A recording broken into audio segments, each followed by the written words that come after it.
पर एक छोटी सी कहानी सुनाता हूँ, तो उसके बाद है ना बुराई अच्छी लगने लग जाएगी। हुआ यूं कि एक राजा थे, बड़े निर्मोही थे, नास्तिक थे, भगवान में कोई विश्वास नहीं था, कोई दान दक्षिणा कुछ करना ही नहीं जीवन में, राजपाट का आनंद ले रहे थे। तो एक दिन रथ पर आए एक संत आए उनके सामने, संत रुके आकर के, संत को पता लगा इस तरह का राजा है, तो संत ने कहा राजा को कि मुझे आपसे दान चाहिए। तो राजा ने कहा कि ये मेरी नियति में नहीं, मैं दान नहीं देता, फालतू के खर्चे में नहीं करता। तो संत ने कहा कि पर मुझे आपसे लेना है। इन बातों के बीच में क्या हुआ कि राजा के घोड़े ने उसने लीड कर दी। तो संत ने राजा को कहा कि ये तो आपके किसी काम की नहीं है, तो आप ये उठा के दे दीजिए, पर मुझे आपके हाथ से लेना है कुछ ना कुछ। तो राजा ने कहा कि ये ऐसे पीछा छोड़ेगा नहीं, उठा के बोली अपने हाथ से दे दी कि जा। संत ने खुश होकर उन्होंने कहा कि जा और बढ़े।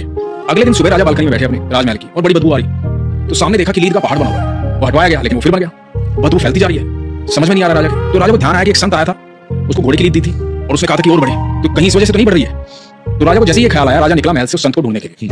ढूंढते ढूंढते संत के पास पहुंचे, मुझसे गलती हो गई, मैं माफी चाहता हूँ, मेरे महल के बाहर इस तरह से घोड़े की लीद का पहाड़ बन गया, मुझे क्षमा करें। तो संत ने कहा कि भाई, राजा ने कहा कि महाराज मुझे क्षमा करें, मुझसे गलती हो गई, अब मेरे अंदर वो सुधार आ जाएगा, आप निश्चिंत रहें, मैं समझ गया हूँ आपके संदेश को। तो संत ने कहा कि हाँ निवारण है, लेकिन मुझसे कोई प्रश्न नहीं पूछेगा जब तक निवारण ना हो जाए। ओके। तो राजा ने कहा कि ठीक है, नहीं पूछूंगा। तो संत ने कहा कि जा अपनी प्रजा में कुछ ऐसा फैला दे कि लोग तेरी बुराई करने लग जाए। राजा वापिस आया, राजा ने बातें ऐसी फैलवा दी कि सब जगह राजा की बुराई हो रही है, सारी प्रजा राजा की बुराई कर रही है। इधर जब सुबह बालकनी में देखा तो पहाड़ जो है वो साफ हो चुका है, साफ हो चुका है। अब राजा को लगा कि हाँ ये तो पहले जैसा हो गया है, वही सुगंध आ रही जैसे पहले आती थी, कोई दुर्गंध नहीं आ रही। राजा फिर गया संत के पास, संत के पास जाकर के बोला कि महाराज पहाड़ तो साफ हो गया है, सब कुछ ठीक हो गया है, निवारण हो गया है, अब मैं प्रश्न पूछ सकता हूँ? तो संत ने कहा कि हाँ पूछो। बोला कि महाराज ये हुआ कैसे?